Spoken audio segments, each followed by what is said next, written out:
ते थांबू वाटलं नाही. सतत हा प्रवास चालूच राहिला. पश्चिम महाराष्ट्रामध्ये खास करून या भागामध्ये म्हणजे तुम्ही लोक काम करत होतात, पण 19 नंतर महाराष्ट्रामध्ये जे काही राजकारणानं सगळी कूस बदलली आणि सगळे इतक्या गोष्टी घडल्या, त्यात असे ते सगळी जी घुसळण झाली, त्यात इकडनं सुषमा अंधारे आणि इकडनं ज्योती वाघमारे अशा दोन रणरागिण्या म्हणू आपण, किंवा दोन महिला नेतृत्व निर्माण झाले.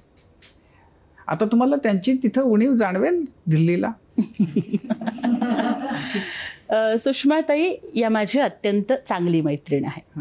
कारण आमची ओळख केलं की तर तू तिकडे जा मी इकडे जाते. अजिबात नाही, अजिबात नाही.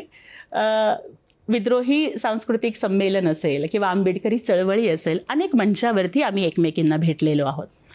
आणि प्रत्येक महिलेचा एक आपला संघर्ष असतो. खरं तर मला वाईट ह्या गोष्टीचं वाटतं की आमच्या नेत्यांनी पक्षासाठी काम करणाऱ्या कार्यकर्तीला संधी दिली आणि आज ते पाठवतायत.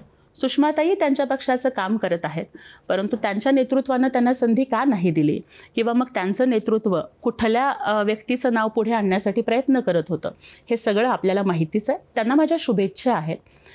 आणि मला असं वाटतं की अमुक महिला विरुद्ध तमुक महिला, किंवा मग दोघी एकाच प्रकारच्या विचारसरणीतून किंवा एकाच प्रकारच्या संघर्षातून येतात म्हणून कायम आमच्या दोघींचा सामना रंगवायचा, अशा पद्धतीची चित्र उभी न करता आपण महिलेकडं एक माणूस म्हणून बघितलं पाहिजे, तिच्या माणूसपणाचा सन्मान केला पाहिजे.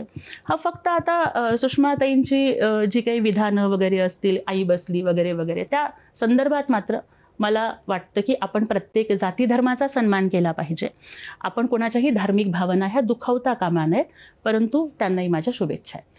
नाही, पण एकूण म्हणजे राजकारण एक क्षेत्र असं आहे की तिथं निभाव लागणं आता फार अवघड आहे.